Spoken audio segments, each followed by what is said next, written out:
Em nome do Pai, e do Filho e do Espírito Santo. Amém. Inspirai ao Senhor as nossas ações e ajudai-nos a realizá-las, para que em vós comece e para vós termine tudo aquilo que fizermos por Cristo, Senhor nosso. Amém. Santa Maria, Mãe de Deus, rogai por nós. Em nome do Pai, e do Filho e do Espírito Santo. Amém. Muito bem, boa noite a todos, alegria estarmos juntos mais uma vez, nosso programa ao vivo, e estamos aí às portas da segunda sessão do Sínodo sobre a família. E, claro, a chamada do programa pode parecer um pouco polêmica, né? O que os bispos precisariam saber, precisariam conhecer. Não é que eu queira ensinar aos bispos o catecismo, nada, absolutamente não. Isso aí é a doutrina da igreja, eles é que são os mestres, eles é que são os doutores.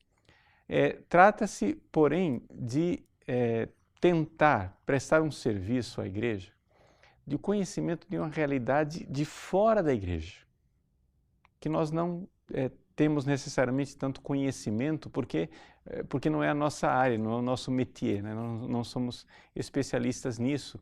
É a questão de a questão de manipulação, né, da engenharia sociológica que há por trás das famílias. Vejam só, vamos aqui colocar as coisas. O que seria esse programa? Seria uma espécie de análise de conjuntura do cenário mundial a respeito da família. E, através dessa análise de conjuntura, eu acho que a gente tem dados interessantes que precisam ser considerados se nós vamos dar um diagnóstico sobre a doença que está afetando as nossas famílias e uma profilaxia, uma terapia, uma forma das famílias não serem mais contaminadas e um remédio para resolver o problema das famílias. É simplesmente isso, uma coisa muito despretensiosa, no sentido de não se trata de ensinar aos bispos, ensinar o Pai Nosso ao vigário, né? Mas de entrar dentro de uma área que os bispos, certamente, pelo menos a maioria, a esmagadora maioria dos bispos, não tem noção do que seja. Então comecemos com uma comparação. Vamos supor, você tem uma pessoa com tuberculose, né? Então, durante o sínodo dos bispos, se debate o que nós vamos fazer com o tuberculoso. Nós temos que acolher o tuberculoso, nós temos que fazer tal e tal gesto para que ele se sinta incluído dentro do ambiente eclesial e precisamos também dar remédio para ele, precisamos fazer com que esse tuberculoso se sinta bem. Ótimo. Tudo isso muito cristão, muito adequado. Mas a pergunta é o seguinte: será que a gente não tem que se perguntar por que estão aparecendo tantos tuberculosos e por que esse negócio, na verdade, não é um tuberculoso, mas uma epidemia? Ou seja, a maior parte das respostas que a gente vê lendo o parecer de pessoas de dentro da igreja é que as pessoas acham que a crise atual da família é um reflexo natural da mudança dos tempos, não é? Nós estamos, se ouve com muita frequência dizer, nós estamos numa mudança de tempos, né? Não é um tempo de mudança, mas é uma mudança de tempo, né? Não é uma época de mudança, mas é uma mudança de época. Mas a coisa não é assim. Ou seja, as mudanças que nós estamos vendo dentro das famílias são pensadas, são planejadas e são fruto de uma manipulação, de uma engenharia social muito bem pensada e arquitetada já há anos. E nós temos vasta, né, documentação a esse respeito. Por isso, não se trata aqui, não vou apresentar para vocês uma teoria de conspiração, né? A teoria da conspiração seria se eu começasse a citar livros de pessoas que não têm nada a ver com os fatos históricos acontecidos. Não, eu gostaria de contar para vocês uma história que tem começo, meio e fim e que os protagonistas estão aí, à nossa disposição, eles contando a própria história, tá bom? Então, para resumir uma história que poderia ser muito longa, eu gostaria de começar dizendo o seguinte: existe, e isto é amplamente documentado, uma preocupação das grandes fundações internacionais em manter a paz no mundo. As fundações internacionais, como a Fundação Rockefeller e Fundação Ford, etc., elas surgiram num contexto histórico em que estavam realmente, e pelo que tudo indica, sinceramente preocupadas com a filantropia, preocupadas em fazer o bem para a humanidade. Mas, de repente, com a Primeira e a Segunda Guerra Mundial, essas fundações começaram a ver que não adiantava nada fazer o bem para a humanidade se a guerra estava aí, né? E a guerra podia destruir tudo. Então, através de uma série de diagnósticos, onde eu estou aqui simplificando muito a história, eles começaram a notar que o problema populacional, ou seja, o crescimento da população do mundo, era fonte de conflito. E que, portanto, se os países de terceiro mundo continuassem, né, com a população crescendo da forma que estavam crescendo, haveria uma guerra por causa de alimentos, uma guerra onde as pessoas do sul invadiriam o norte, mais ou menos como nós estamos vendo hoje acontecendo na Europa, né? Ou seja, tantos e tantos pessoas da Síria invadindo a Europa, mas não por causa de alimentos, nem por causa de sistema econômico injusto, mas por causa da fraternidade islâmica, ou seja, da ISI, né, que está ali. Bom, mas o fato é o seguinte, haveria uma guerra e nós temos que parar essa guerra. Como é que a gente vai parar a guerra? Então temos que diminuir a população do mundo. Começou-se então uma série de pesquisas como diminuir a população do mundo. Até que se chegou a um momento crítico na década de 60.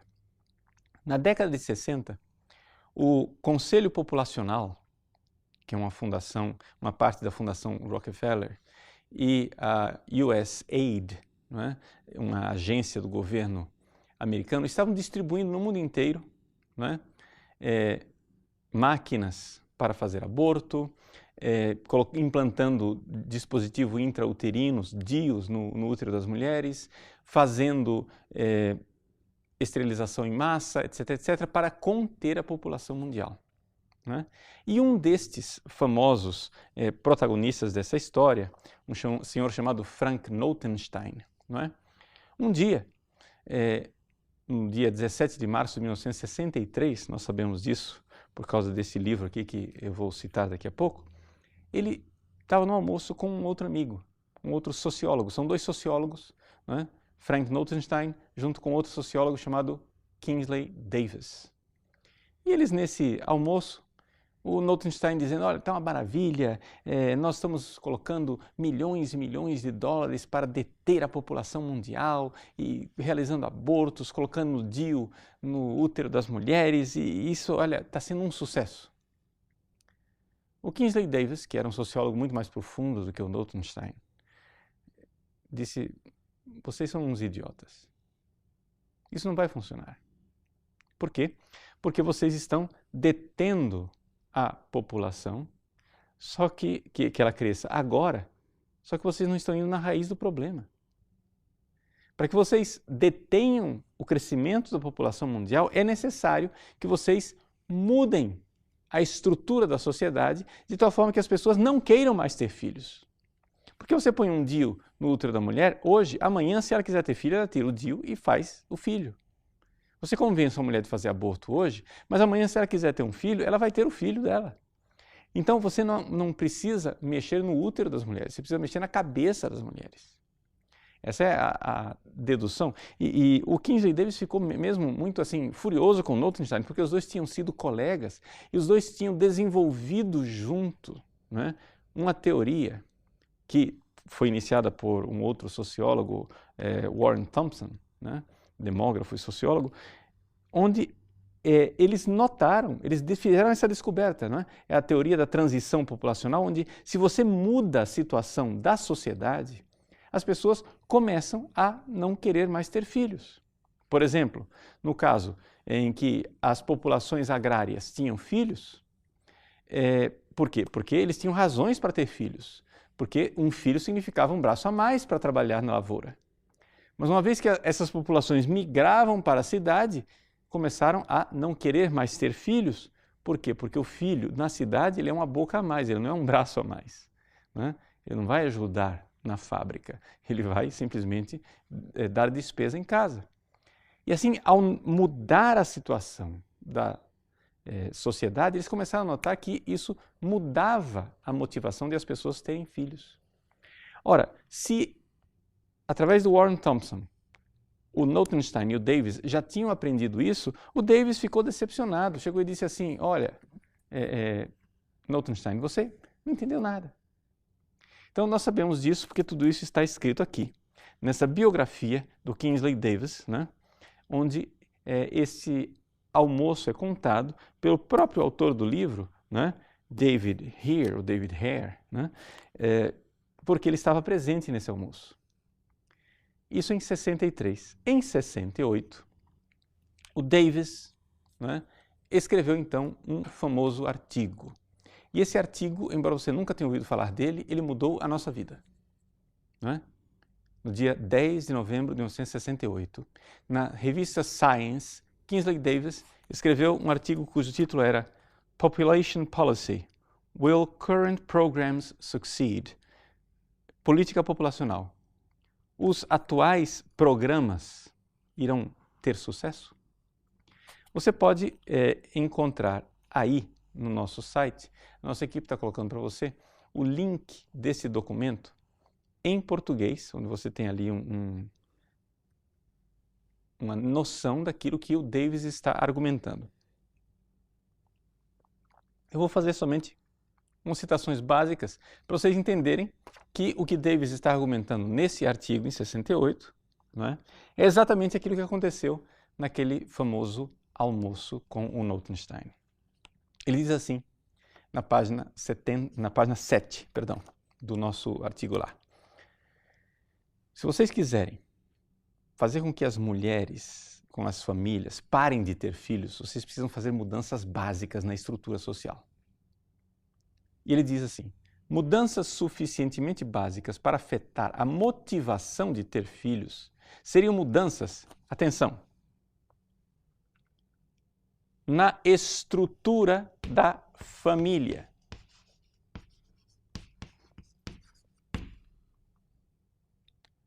No papel das mulheres.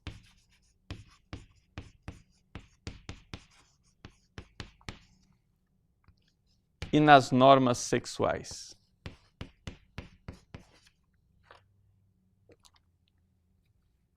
Nós estamos em 1968. É claro que em 68 já está acontecendo no mundo toda uma questão de revolução estudantil e logo em seguida virá a revolução sexual de Woodstock e Companhia Limitada, mas toda essa revolução estudantil e Woodstock está sendo promovida por ativistas marxistas. Davis não é um marxista. Davis, o pensamento dele tem algo em comum com os marxistas, mas porque eles são de raiz hegeliana. Não é? Mas não é um marxista. Ele é um homem que, como os marxistas, não acredita que exista uma verdade. Não tem verdade. O que existe é o seguinte, existem estruturas. Existem estruturas sociais e essas estruturas sociais precisam ser mudadas, manipuladas. No seu famoso livro A Sociedade Humana, né, onde ele faz uma espécie de resumo das conquistas que a sociologia tinha alcançado até então, né? Está publicado em português em 2 volumes, o Davis coloca com toda clareza que as instituições, né, é que realmente fazem com que as pessoas tenham comportamentos sociais. Então, o que é que são as instituições? As instituições são uma série de papéis que as pessoas desempenham. Vamos supor, numa instituição chamada família, existe o papel do pai, o papel da mãe, o papel do irmão, da irmã, do filho, filha. Esses papéis, eles dentro da instituição, através de usos, costumes e até mesmo leis, esses papéis, eles são recompensados ou são punidos pela sociedade. Então, o que é um bom pai? Bom, um bom pai é aquele que trata o filho de tal e tal forma. O que é um mau pai? O mau pai é aquele que trata o filho de outra forma. Não é? Então, assim, a sociedade recompensa o bom pai ou a sociedade pune o bom pai, ou o mau pai. Então, assim, a instituição, ela altera o comportamento das pessoas. Ora, se nós quisermos fazer com que as pessoas parem de ter filhos, está dizendo Davis nesse artigo, nós precisamos mexer, não é, na instituição família. E dentro da instituição família existe uma realidade chamada mulher. Ou seja, eu preciso aqui mexer no papel da mulher dentro dessa instituição e a forma, sobretudo, como o sexo é exercido dentro dessa realidade.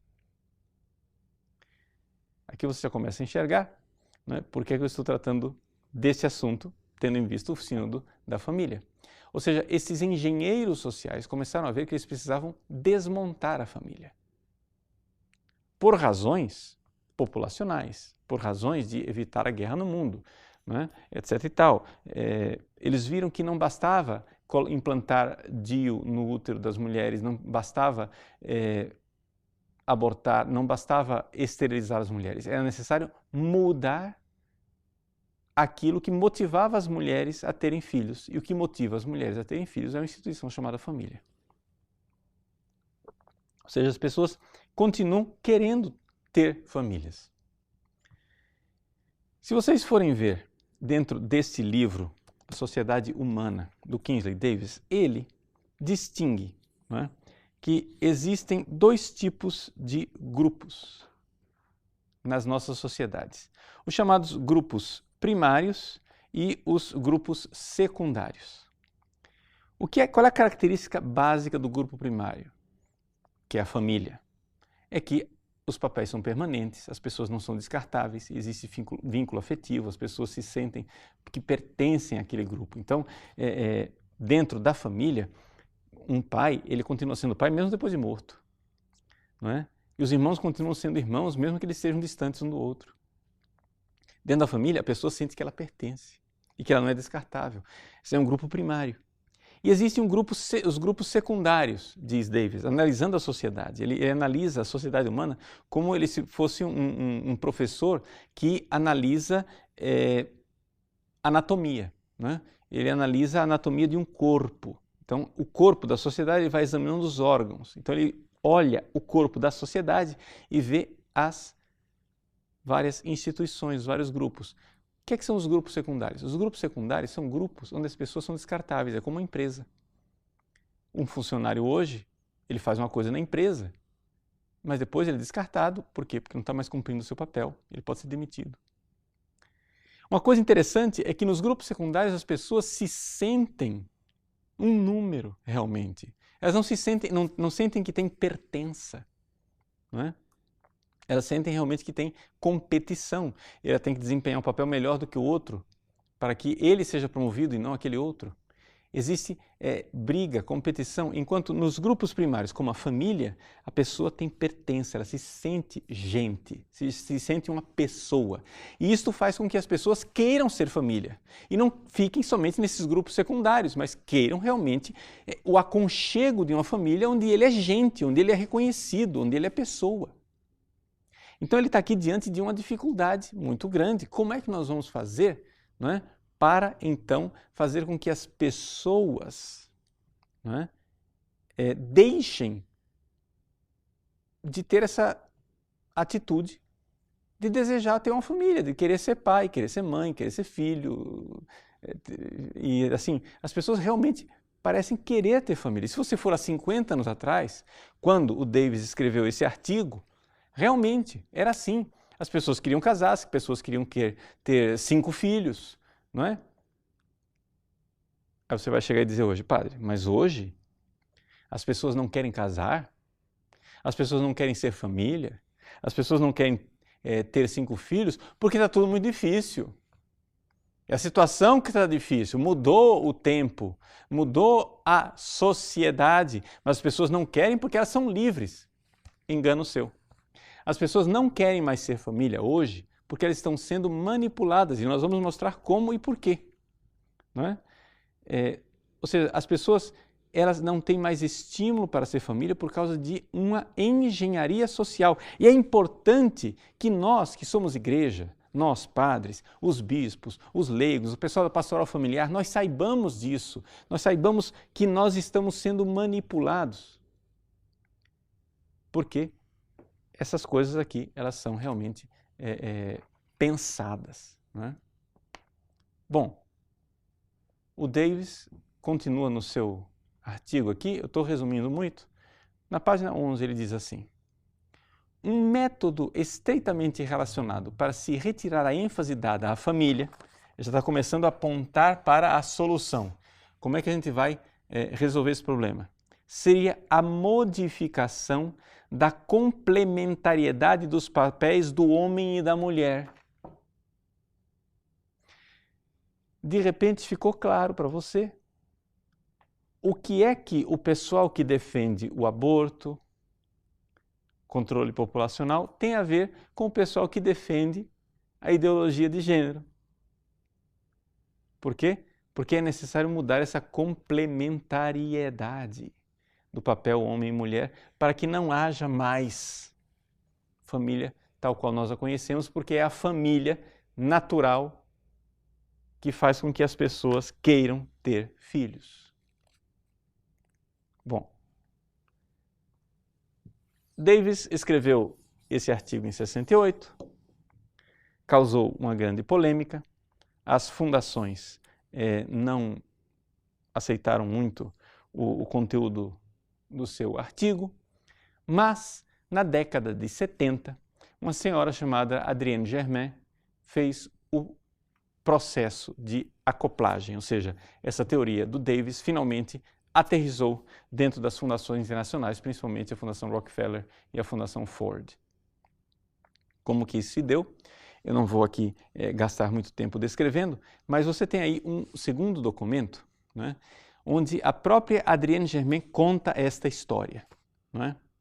Ela é uma autobiografia da Adrienne Germain, portanto são fontes primárias. Eu não estou dizendo para você, alguém teoricamente acha que... Não, eu estou citando para você o artigo do Davis, onde ele traça o diagnóstico de por que as políticas populacionais das fundações não estão dando certo.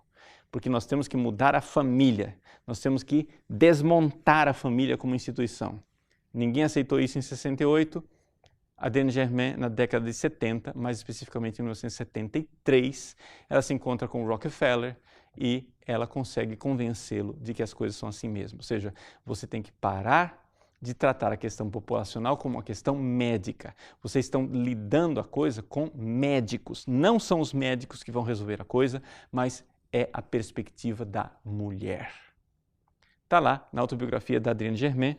Eu não vou perder muito tempo aqui, porque essas mesmas coisas vão ser ditas num documento muito mais importante e interessante, que é o documento número 3, que está sendo colocado aí para vocês, que é um documento da própria Fundação Ford. A Adrienne Germain, ela tinha trabalhado inicialmente no Conselho Populacional, depois foi contratada na População Ford, e aí vocês têm um documento, né, que é o documento chave da população digamos, da política populacional da Fundação Ford para os anos 90.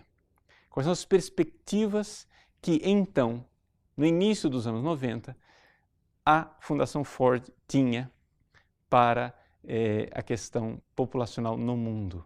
E por que é que hoje, né, 20 anos depois, está todo mundo desmontando a família e parece que até mesmo gente dentro da igreja está achando que a família é uma criação fictícia. A gente não acredita. Veja, esse é o drama dentro da igreja. Pessoas dentro da igreja acham que a família, tal qual a natureza criada por Deus nos deu, é uma criação fictícia, é um construto, é uma construção de engenharia social de um regime opressor patriarcal, e ela tem que ser mesmo desmontada para nós construirmos novas formas de família. Veja como a coisa entrou em 20 anos. E como é que ela entrou? Bom, vamos continuar na nossa descrição do itinerário. Novamente, não é teoria da conspiração, trata-se de mostrar para vocês que as próprias pessoas que fizeram as coisas, estão contando como elas fizeram as coisas, não é? Eu contei para você como é que o Davis ficou indignado, aí depois ele escreveu o artigo, aí depois a Germain, que foi aluna do Davis, explicou para o Rockefeller, ela mesma conta como é que ela fez isso em 73, e depois como é que ela, Adrienne Germain, começou a trabalhar na Fundação Ford, contratada pela Fundação Ford, tudo isso está na autobiografia dela, lá, contado, como é que ela fez com que a Fundação Ford também embarcasse dentro daquilo que ela já tinha convencido também o Rockefeller. Muito bem. O documento da Fundação Ford faz uma espécie de resumo daquilo que eu descrevi para vocês até agora.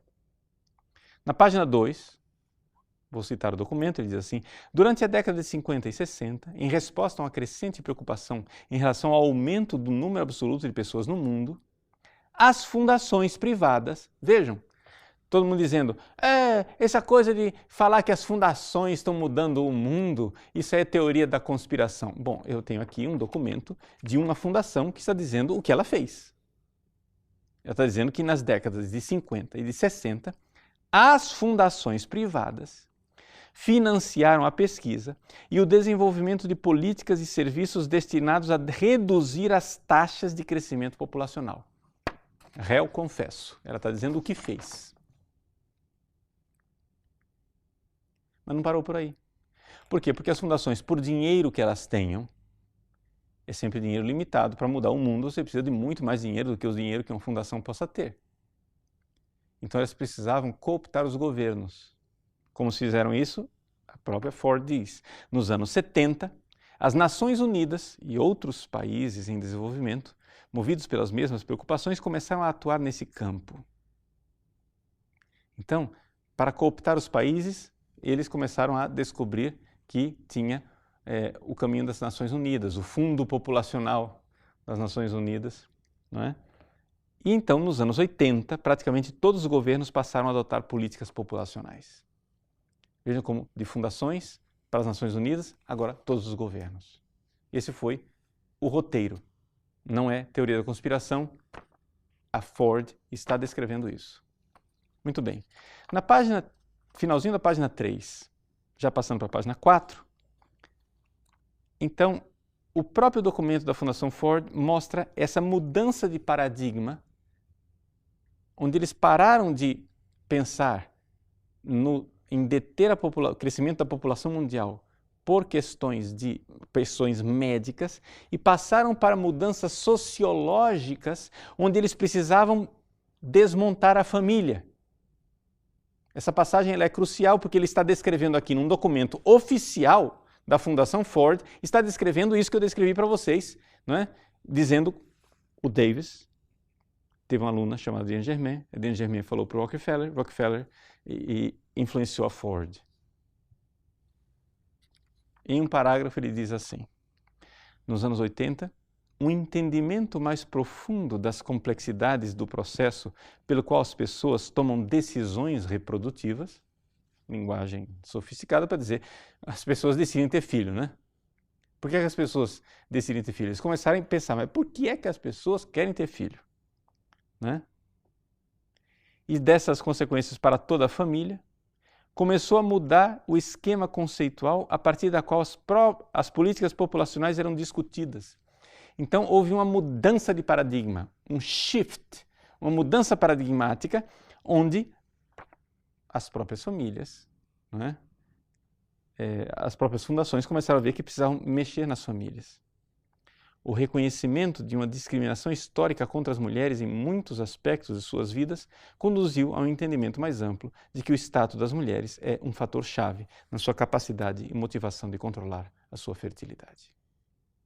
Então, o status das mulheres é exatamente a perspectiva que Adrienne Germain havia colocado. Então, esta realidade das mulheres,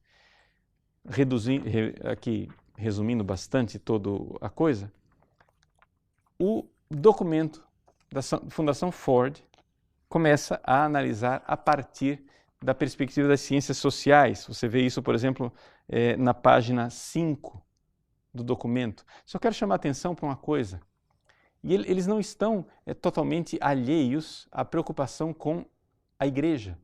Não, eles estão preocupados com a igreja. Que tipo de ensinamento está dando a igreja católica e as outras igrejas? Veja na página 5 que ele diz assim: embora o debate público seja caracterizado pelo conflito de considerações religiosas e morais, a legislação em matéria reprodutiva mostra-se crescentemente secularizada. Então, essa realidade, nós precisamos, essa discussão de reprodução, de aborto ou não aborto, precisa ser secularizada. Eu estive no Senado brasileiro, no Senado Federal, né, algumas semanas atrás.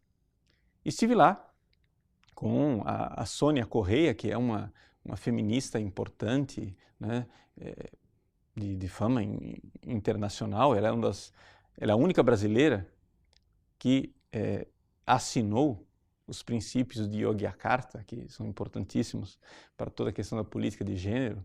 A Sônia Correia, que trouxe a Fundação MacArthur para o Brasil, entre as várias pessoas que trabalharam para trazer a Fundação MacArthur para o Brasil para implantar o aborto. A Fundação MacArthur gastou 36 milhões e 400 mil dólares, né, para implantar o aborto no Brasil de 1990 a 2002.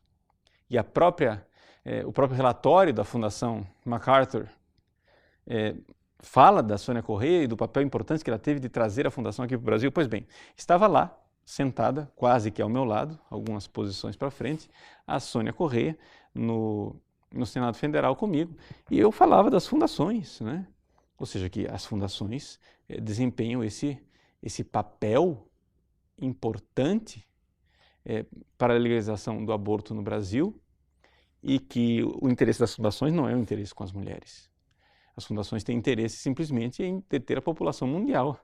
E as mulheres estão sendo claramente manipuladas. Essa é a minha visão das coisas. Se você for estudar historicamente, é isso mesmo. É isso mesmo. Vejam, quando você vê que essas pessoas que estão aqui no Brasil trabalhando para legalizar o aborto, né? Tudo isso, elas sabem perfeitamente todo esse discurso aqui que nós estamos falando, e nós da igreja precisamos nos dar conta. Qual foi o tema que a Sônia Correia insistiu, junto com a Débora Diniz também, que é citada, não é? No relatório da Fundação MacArthur, como alguém que a Fundação MacArthur trabalhou para que ela se especializasse. Qual era a notinha que elas incentivavam? É que nós precisamos fazer com que o debate sobre a legislação não seja de considerações religiosas e morais, né? A famosa história do Estado laico, Estado laico, Estado laico, né? O discurso dessas pessoas é um discurso sintonizado, elas sabem o que vão fazer. Elas sabem, elas fizeram a lição de casa, elas sabem por onde elas vão, né? Então está aqui no relatório da Ford, dizendo, olha, esses conflitos a respeito de questões reprodutivas têm que ser secularizados. Tira os padres, os bispos, os pastores, etc. e tal. Tem que ser secularizado. Né? E é por isso que se insiste tanto. Toda vez que você vai lá no Congresso, o Estado é laico, Estado é laico, Estado é laico. Né? Está aqui no relatório da Fundação Ford. Bom, diante disso, qual é o objetivo final que a Fundação Ford quer alcançar? E essa era a política para a década de 90. Nós vamos ver depois que as coisas vão ficando cada vez mais incrementadas, né? Década de 90. Os 3 objetivos, página 8 do relatório da Fundação Ford. E diz assim: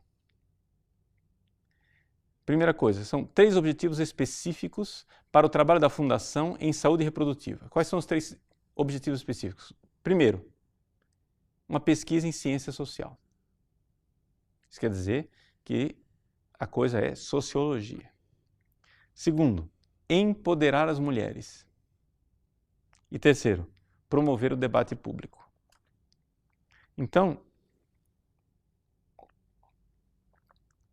você vai e estuda como é que a mulher está encaixada na sociologia, você vai, desmonta o papel dela dentro da sociologia da família, dando a ela a impressão de que ela está sendo libertada, né? Porque você vai em qualquer faculdade de serviço social hoje no Brasil, o que é que as mulheres assistentes sociais aprendem?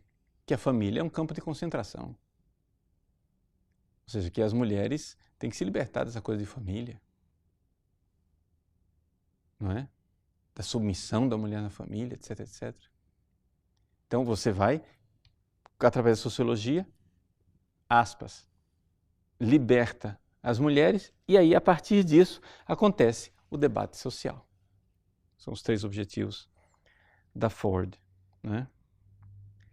E na página 11, eles colocam uma coisa também muito específica que tem influenciado muito líderes religiosos, bispos, padres, pastores, né? Que é a questão das estatísticas.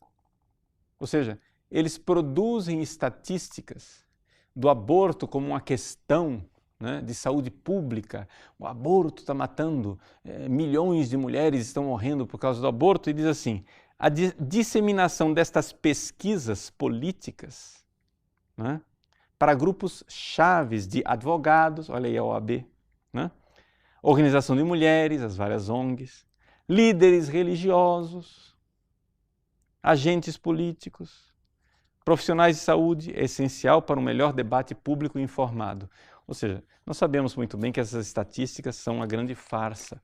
Basta vocês acessarem aí na própria internet, vocês vão encontrar várias palestras da Isabella Mantovani, né, que mostra claramente como é fraudada essa história de estatística de aborto. Né? Então, para vocês entenderem que nós estamos aqui diante de uma realidade de engenharia social mesmo. Nós não pense que você talvez esteja sendo manipulado. Nós estamos sendo manipulados. Bom, mas padre, tudo bem, o senhor mostrou um relatório da Fundação Ford para o início da década de 90. Como foi que isso chegou até nós? Bom, para chegar até nós precisamos de uma descoberta que as fundações fizeram na década de 90. As fundações descobriram que, embora elas sejam fundações metacapitalistas com toda uma agenda de globalização, aquilo que eles estão querendo de desmontar a família é a mesma coisa que os marxistas, principalmente as feministas radicais marxistas, também queriam. E por esta coincidência histórica, né, onde, de repente, né, 2 correntes antagônicas historicamente, né, os capitalistas e os socialistas marxistas sempre brigaram. De repente, Herodes e Pilatos, que eram inimigos, ficaram, né, amigos naquele dia. Ou seja, 2 antagonistas se congraçaram para fazer uma coisa: crucificar Jesus. No caso aqui, as fundações metacapitalistas e os socialistas se uniram para destruir a família. Como é que isso aconteceu? Bom, aí precisamos contar uma outra história, e eu não posso me delongar demais, mas a outra história, deste outro braço, né, que vem do braço marxista, brevemente contado, é o seguinte. No final da vida de Marx, ele descobriu que a opressão que os capitalistas fazem com os trabalhadores, ela é reproduzida dentro da família. Então, na visão de Marx, a família é uma criação da opressão do macho. O homem, porque ele tornou-se, num período histórico, agricultor. Como agricultor, qualquer agricultor sabe que você planta mais do que você pode consumir, então você vai acumulando riquezas. O homem começou a acumular riquezas, ele não tinha herdeiros para os quais pudesse deixar as suas riquezas. Então, ao invés de ter sexo de forma discriminada, como Marx pensa, que era na horda primitiva, todo mundo tinha sexo com todo mundo, e, portanto, os filhos, ninguém sabia quem era o pai, só sabia quem era a mãe. O macho, então, fez a mulher escrava e disse: olha aqui, você agora só pode ter sexo comigo, porque aí nós vamos ter um filho eu vou saber que eu sou o pai, se o filho é meu, eu vou deixar a herança para ele. Pronto. Então, esta é a origem da família para Marx. E tudo isso está explicado no livro, que depois foi publicado após a morte de Marx pelo próprio Engels, né? Origem da família, do Estado e da propriedade. Nesse livro está escrito lá. Então, os marxistas, desde a origem, lá com Marx, viram que a família era um problema de opressão. Na cabeça deles, a família é uma instituição opressora, é uma instituição, né, que é a base da opressão da sociedade vem da família. Isso Marx, aspas, descobriu e ficou esquecido. Para fazer de uma longa história, uma história curta, na década de 60, uma senhora chamada Kate Millett escreveu uma tese. Vocês têm aí, entre os vários documentos que estão sendo colocados, uma antologia de citações de um livro, é a tese de doutorado da Kate Millett, chamado Sexual Politics, Política Sexual, de 1969. Né? Coincidentemente, um ano depois do artigo lá do Davis. A Kate Millett, então, traça toda essa história e diz, olha, nós mulheres precisamos agora, né, resolver isso daqui, nós precisamos, se não adianta nada os nossos companheiros marxistas estarem tentando se libertar do capitalismo, quando eles voltam para casa, eles reproduzem dentro de casa com suas mulheres a mesma opressão que eles reclamam que sofrem lá fora. Então, nós precisamos mudar isso, né? Então, ela fala claramente de uma alteração do matrimônio e da família, uma socialização diferenciada dos sexos, uma estrutura familiar que envolve a subordinação da família é o problema social que deve ser resolvido. Então, a Kate Millett, ela analisa toda esta realidade e diz, veja, nós precisamos realmente destruir a família. Isso por motivações marxistas. Uma outra marxista, para vocês verem que não é a Kate Millett sozinha, no ano seguinte, 1970, a Shulamith Firestone, né? Num livro chamado A Dialética do Sexo, ela fala claramente disso, dessa realidade de libertar as mulheres. Libertar as mulheres de sua biologia significa ameaçar a unidade social que está organizada em torno de uma reprodução biológica e da sujeição das mulheres e o seu domínio biológico na família. Né? Então, é preciso dar a independência da mulher, independência econômica, e com isso atacamos a família em uma dupla frente, ou seja, na mudança da sexualidade e na questão econômica. Pronto. Com tudo isso sendo cozinhado entre os marxistas, não se sabia ainda que instrumento, como é que realmente vai se fazer para desmontar a família. Até que, em 1990, surgiu, né, a senhora Judith Butler. Judith Butler escreveu um livro chamado O Problema do Gênero.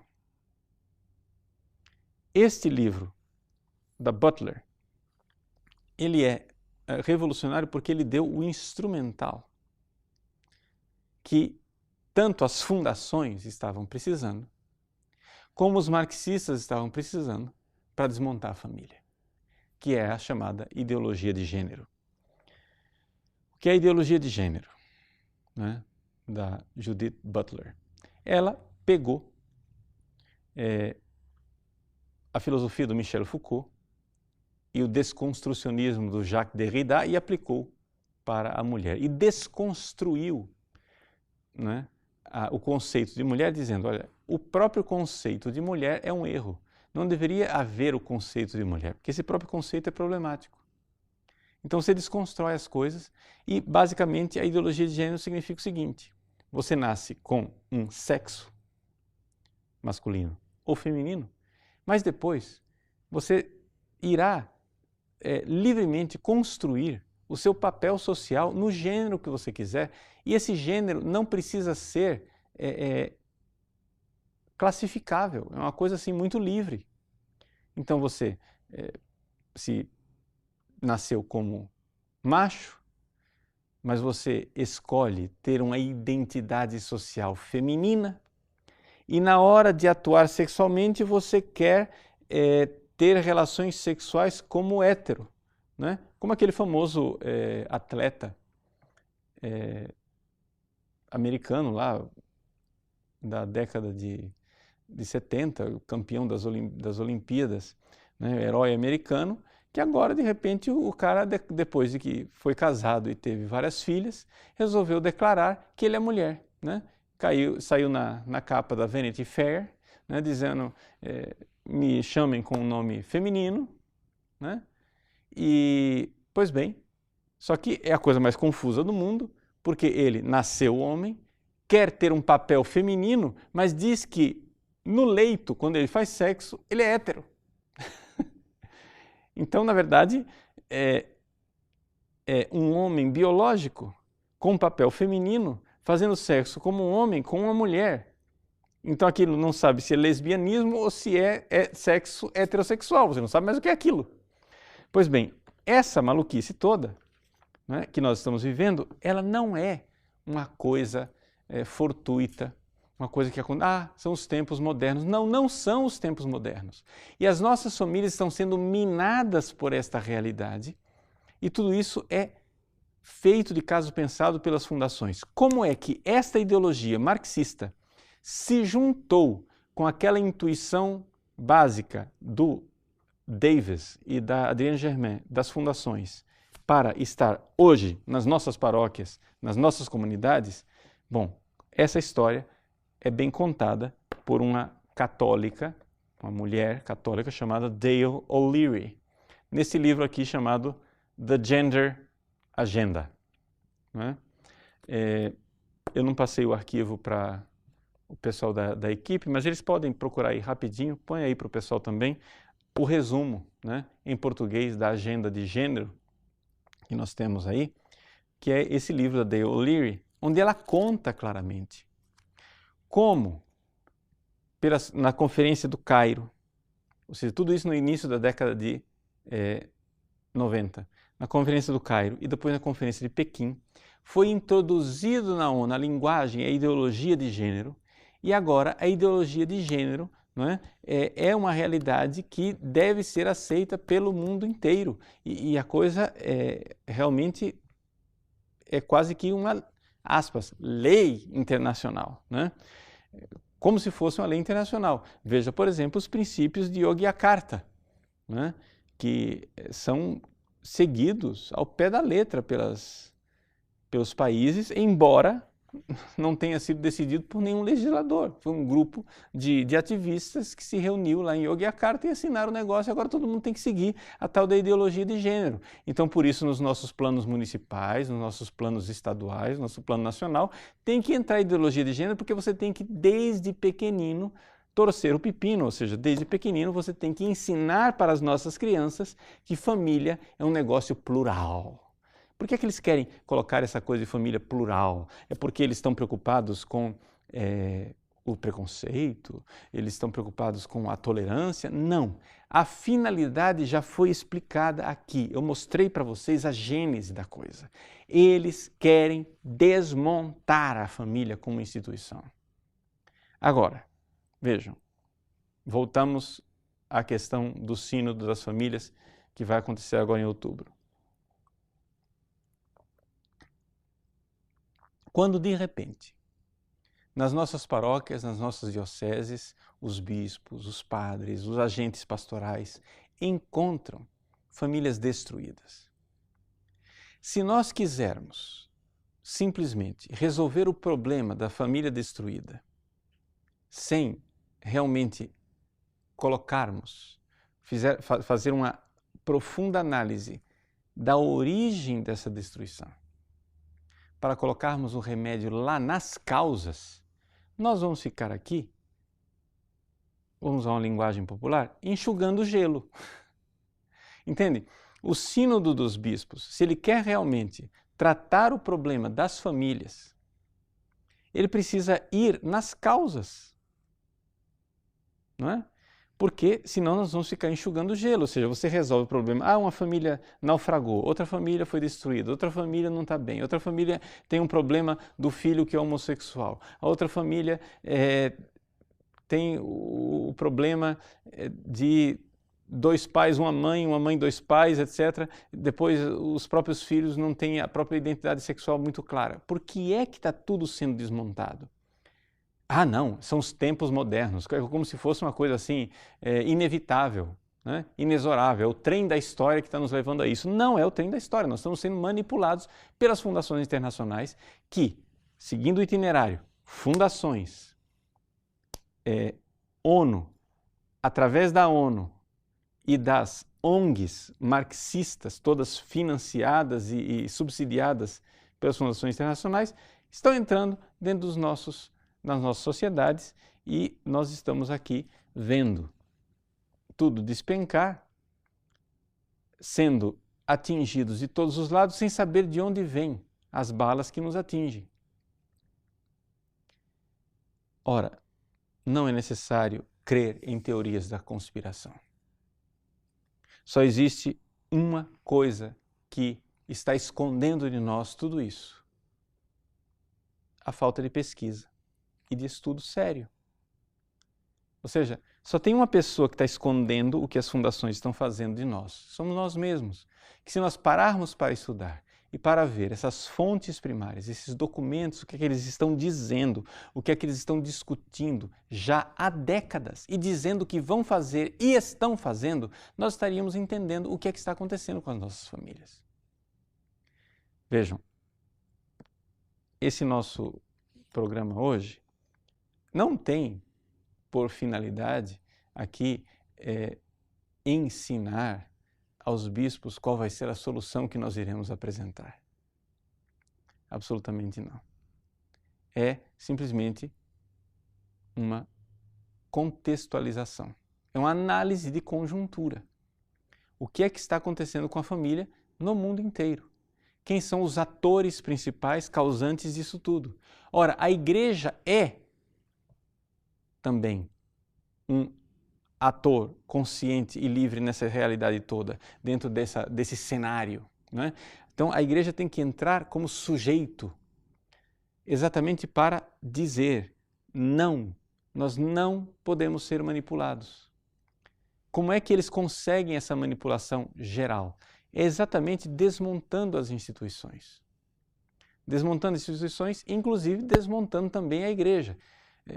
Nos levaria muito longe mostrar aqui, nesta aula, como é que destas várias correntes marxistas, uma corrente chamada a Escola de Frankfurt, não é? Criou a sua teologia dentro da Igreja Católica e está desmontando dentro da Igreja Católica exatamente as estruturas da própria Igreja e impedindo que a gente possa apresentar o remédio para essa realidade toda.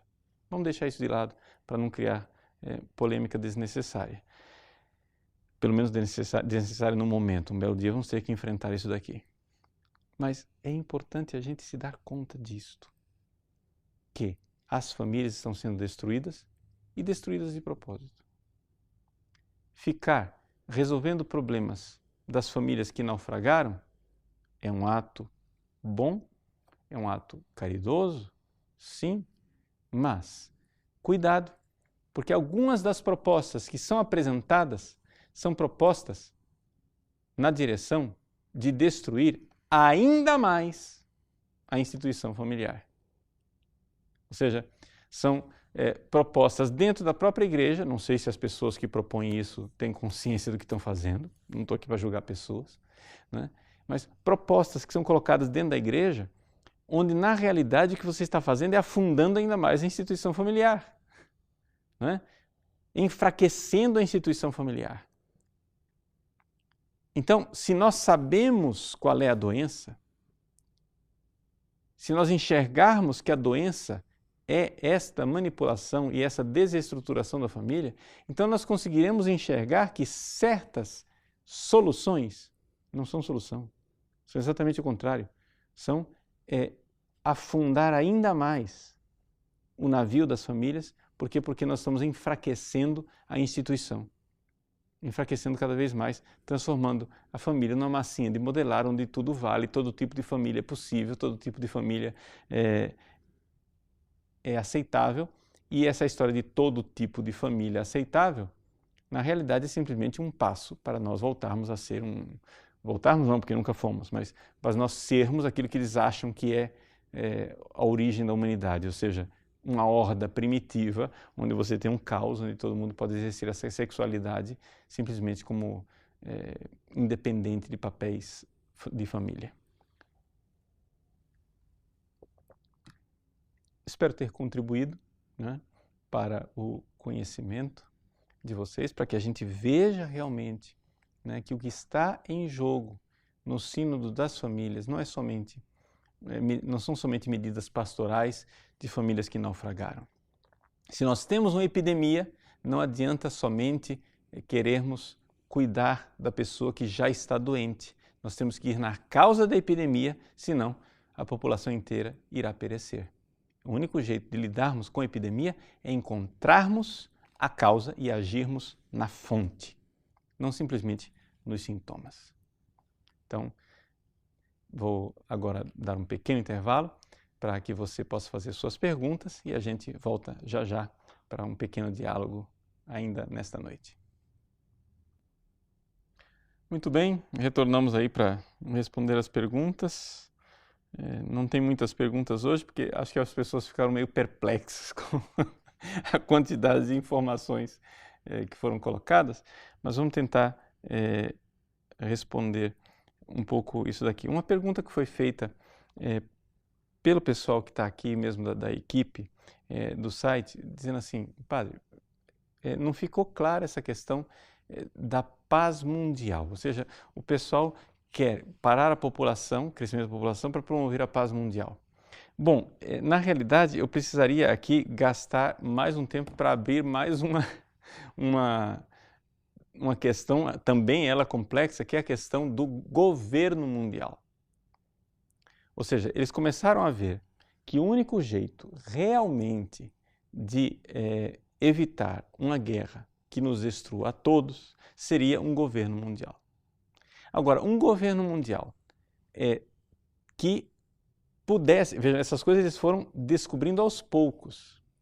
Um governo mundial que possa manipular o comportamento das pessoas de tal forma que as pessoas fiquem tão individualizadas, sem ligação uma com a outra, portanto, é importante desmontar famílias, desmontar essa noção de pertença, onde essas pessoas tão individualizadas não possam fazer nada.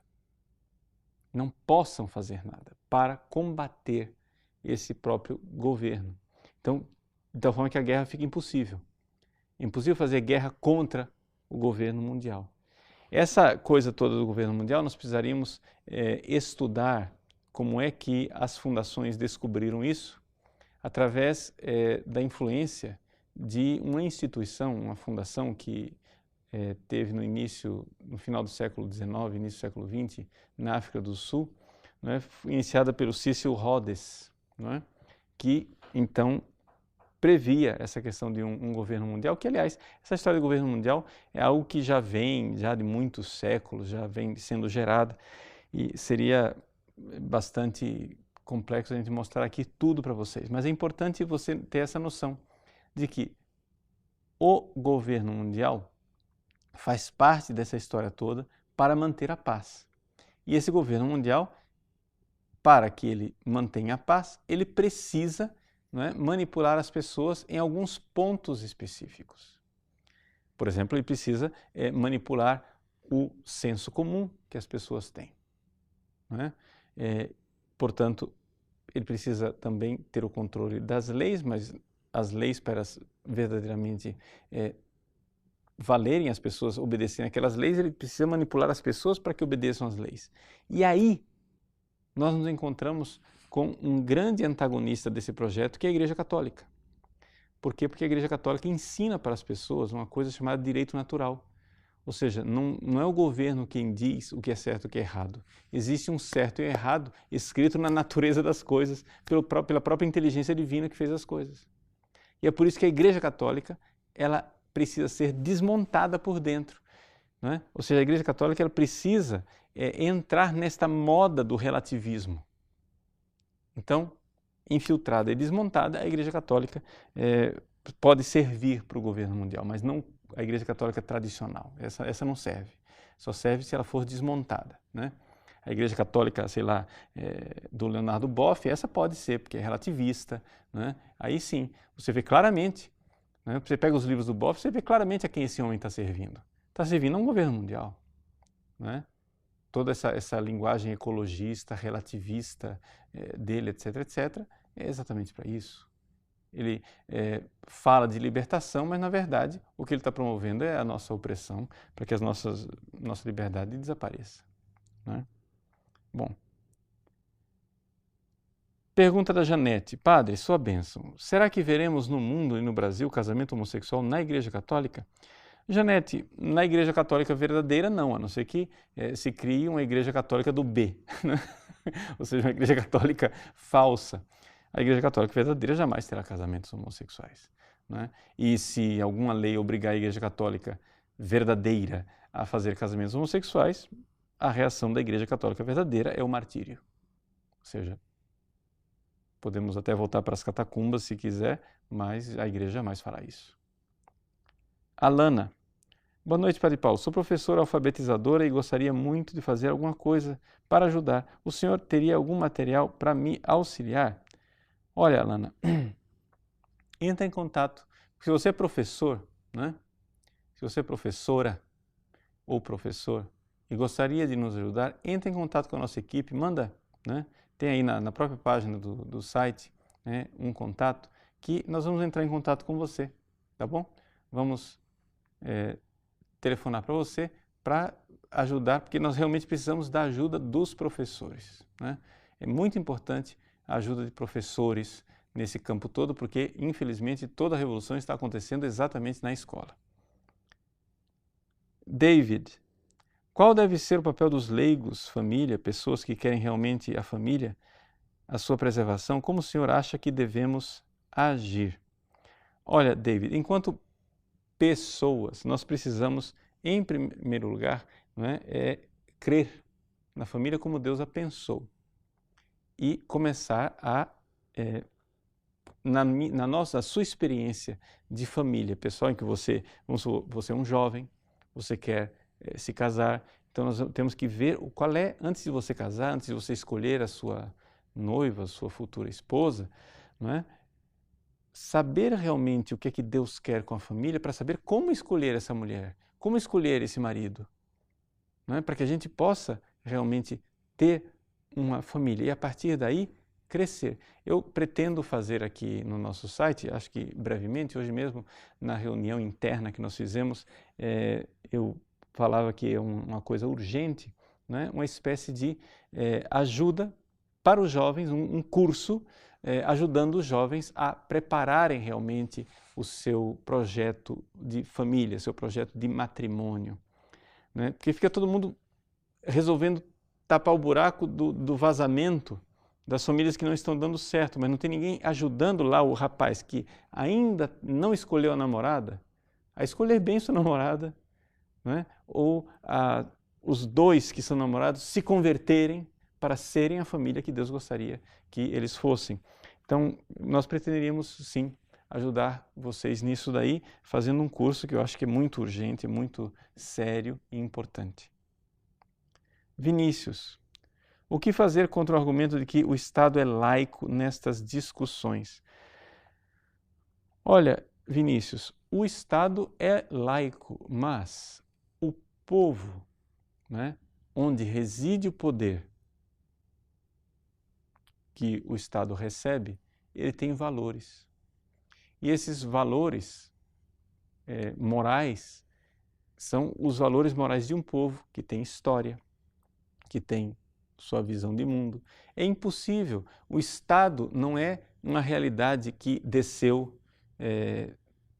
sei lá de onde, de Marte, de Júpiter, não. O Estado, ele nasce porque o povo dá poder a esse Estado. Agora, esse povo, ele tem seus valores. Portanto, esse povo tem uma história. E se nós reconstruirmos a história e os valores desse povo, o Estado deve reconhecer isso. Portanto, aqui é importante também distinguir entre Estado e governo. Não é? Ou seja, o governo, ele não cria a identidade, ou seja, do Estado. Ou seja, um povo dá identidade a uma nação, portanto, ao Estado, e o governo, ele pode se alternar, pode ser um dia um partido, outro dia outro, mas ele precisa entender o seguinte, que ele não está aqui fundando uma nova nação e fundando uma nova história. Ele precisa respeitar essa história. Então, dentro desta realidade, né, nós temos que considerar que o nosso país é um país com valores eminentemente cristãos. Porque senão, se você tira isso, você não entende, você não tem a chave de leitura para ler a Constituição, não tem a chave de leitura para ler o Código Penal, para ler o Código Civil, porque tudo foi montado em cima de uma visão. Não é? Então, querer agora impedir que esta visão eminentemente cristã saia do ordenamento jurídico do país, é você querer dar um golpe, mais do que um golpe de Estado, você está querendo refundar tudo. Não é? Então, na realidade, é uma pretensão perversa